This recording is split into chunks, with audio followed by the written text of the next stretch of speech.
गांव के किनारे एक पुराना हवेली था जिसे लोग काली हवेली कहते थे। कहते हैं वहां कई साल पहले एक औरत ने आत्महत्या कर ली थी और उसकी आत्मा अभी वहां भटकती है।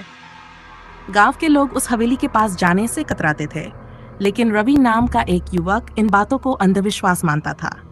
एक रात दोस्तों के साथ शर्त लगाकर रवि ने उस काली हवेली में अकेले जाने का फैसला किया। वह अपने हाथ में टॉर्च लेकर हवेली के अंदर गया। अंदर घुसते ही उसे एक अजीब सी ठंडक महसूस हुई, जैसे किसी ने उसकी गर्दन पर बर्फ रख दिया हो। दीवारों पर पुरानी धूल से ढकी हुई तस्वीरें थीं, जिनके चेहरे समय के साथ धुंधले हो चुके थे। हवेली के अंदर का वातावरण बहुत भारी था, जैसे कि वहां हवा की जगह कोई और ही तत्व हो।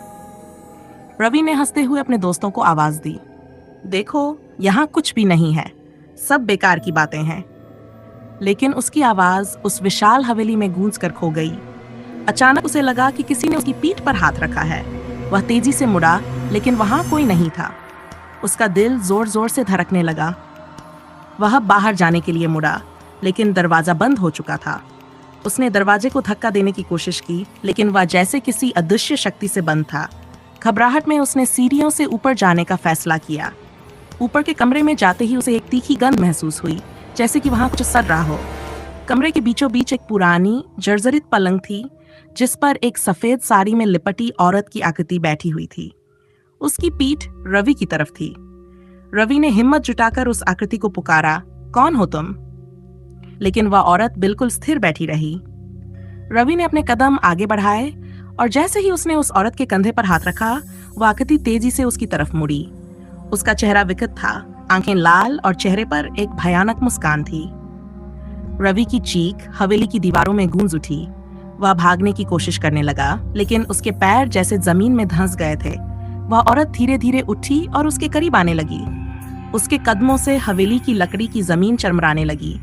रवि की आंखों के सामने अंधेरा छाने लगा। उसने महसूस किया कि उसकी सांसें तेजी से कम हो रही थीं। वह औरत अब बिल्कुल उसके सामने खड़ी थी। उसने अपना हाथ रवि की गर्दन पर रखा और जैसे ही उसका स्पर्श हुआ, रवि का शरीर ठंडा पड़ गया। अगले दिन गांव के लोग रवि को हवेली के बाहर बेहोश हालत में पाए। जब उन्होंने उसे होश में लाने की कोशिश की, तो उसकी आंखों में एक अजीब सा खालीपन था।